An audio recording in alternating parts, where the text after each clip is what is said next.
ఢిల్లీ పర్యటనలో ఉన్న ముఖ్యమంత్రి రేవంత్ రెడ్డి కేంద్ర జలశక్తి మంత్రి సిఆర్ పాటిల్తో భేటీ అయ్యారు. తుమ్మిడిహెట్టి ప్రాజెక్టు ఎత్తు పెంపుకి మహారాష్ట్రతో జరిగే చర్చల్లో జోక్యం చేసుకోవాలి అంటూ కేంద్ర మంత్రిని కోరారు ముఖ్యమంత్రి. 148 మీటర్ల ఎత్తు నిర్మాణానికి గతంలోనే మహారాష్ట్ర అంగీకరించిన విషయాన్ని కేంద్ర మంత్రి పాటిల్కి తెలియజేశారు సీఎం. 150 మీటర్ల ఎత్తుతో నిర్మాణానికి మహారాష్ట్రని ఒప్పించాలి అంటూ కేంద్ర మంత్రికి విజ్ఞప్తి చేశారు.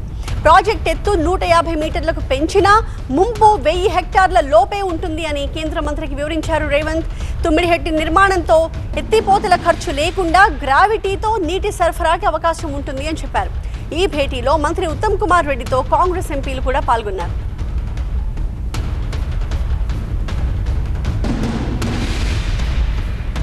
ఢిల్లీ పర్యటనలో భాగంగా అంతకు ముందు కేంద్ర అటవీ పర్యావరణ శాఖ మంత్రి భూపేంద్ర యాదవ్తో కూడా భేటీ అయ్యారు ముఖ్యమంత్రి.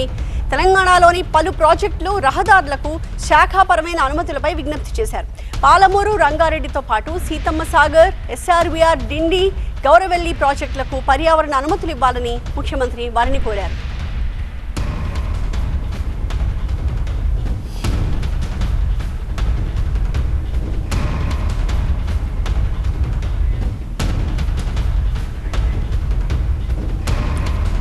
ఆ డీటెయిల్స్ తో మా ప్రతినిధి గోపికృష్ణ మనకి లైవ్ లో కనిపిస్తున్నారు. గోపికృష్ణ, ముఖ్యమంత్రి పలువురు కేంద్ర మంత్రులతో ఆల్రెడీ కలిసినారు, కొంతమందితో మాట్లాడే అవకాశాలు కూడా ఉన్నాయి. మరి ఇప్పటి వరకు జరిగిన భేటీల అవుట్కమ్ ఏ రకంగా ఉంది?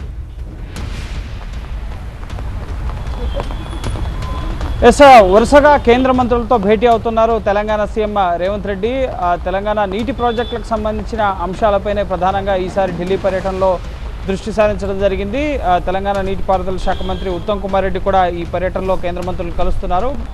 ఇటు ప్రస్తుతం కేంద్ర జలశక్తి మంత్రి సిఆర్ పాటిల్తో భేటీ అనేది కొనసాగుతుంది. తెలంగాణ నీటి ప్రాజెక్టులకు సంబంధించిన అనుమతులపైన ప్రధానంగా చర్చ జరుగుతుంది. ఇందులో భాగంగా తుమ్మిడిహెట్టి ప్రాజెక్టుకి సంబంధించి ముఖ్యంగా ప్రాణహిత నది పైన ఇటు సిర్పూర్, కాగజ్ నగర్, బెల్లంపల్లి, ఆసిఫాబాద్ ఈ ప్రాంతాల్లో 2 లక్షల ఎకరాలకు సాగునీరు అందించే ఉద్దేశంతో ఉమ్మడి ఆంధ్రప్రదేశ్లోనే ఈ ప్రాజెక్టుకి ముఖ్యంగా ముందడుగు పడినప్పటికీ అనుమతుల ఆలస్యం వల్ల ఈ ప్రాజెక్టు ముందుకెళ్ళలేదు. అయితే 2016లో ప్రధానంగా మహారాష్ట్ర ప్రభుత్వం దీనికి అభ్యంతరం వ్యక్తం చేస్తుంది. సో మహారాష్ట్ర ప్రభుత్వంతో చర్చించాలి అని చెప్పి ప్రస్తుతం సిఆర్ పాటిల్కి రేవంత్ రెడ్డి విజ్ఞాపనలు అందజేయడం జరిగింది. ముఖ్యంగా ప్రాజెక్ట్ ఎత్తు, బ్యారేజ్ ఎత్తు 150 మీటర్లకు ఉంచుతూ ముఖ్యంగా దీనివల్ల బ్యాక్ వాటర్ సమస్య కూడా ఉండదు, ముంపు ప్రాంతం కూడా తగ్గుతుంది. ఇటు అక్కడ ఉన్న వైల్డ్ లైఫ్ శాంచురీకి కూడా నష్టం జరగకుండా ఉండే విధంగా అలైన్మెంట్ చేస్తామని చెప్పి తెలంగాణ ప్రభుత్వం అష్యూరెన్స్ ఇస్తుంది. మహారాష్ట్ర ప్రభుత్వంతో కూడా మాట్లాడేందుకు ప్రయత్నాలు చేస్తున్నప్పటికీ అవేవి సఫలీకృతం కాకపోవడంతో కేంద్ర మంత్రి ఇంటర్వెన్షన్ని రేవంత్ రెడ్డి కోరుతున్నారు. అందులో భాగంగానే సిఆర్ పాటిల్ని కలిసి ఈ తుమ్మిడిహెట్టి ప్రాజెక్టుకు సంబంధించి అనుమతుల్ని త్వరితగతిన ఏవైతే మహారాష్ట్ర అభ్యంతరాలు వ్యక్తం చేస్తుందో సో వాటిని పరిష్కరించే దిశగా చొరవ చూపాలి అని చెప్పి 150 మీటర్లకి ముఖ్యంగా ఈ 150 మీటర్లకు పెంచిన 1000 హెక్టార్ల లోపే ముఖ్యంగా ముంపు ఉంటుందని చెప్పి సిఆర్ పాటిల్ దృష్టికి రేవంత్ రెడ్డి తీసుకెళ్లడం జరిగింది. అలాగే గతంలో 148 మీటర్ల ఎత్తుకి మహారాష్ట్ర ప్రభుత్వం అంగీకరించడం జరిగింది. సో ఇప్పుడు దాన్ని 150కి సవరిస్తూ ముఖ్యంగా ఇటు మహారాష్ట్ర ప్రభుత్వాన్ని ఒప్పించే ప్రయత్నం చేస్తే కనుక ఇది తెలంగాణ రైతాంగానికి చాలా ఉపయోగకరంగా ఉంటుంది ఈ ప్రాజెక్ట్ అన్న విషయాన్ని ఆయన దృష్టికి తీసుకెళ్తున్నారు.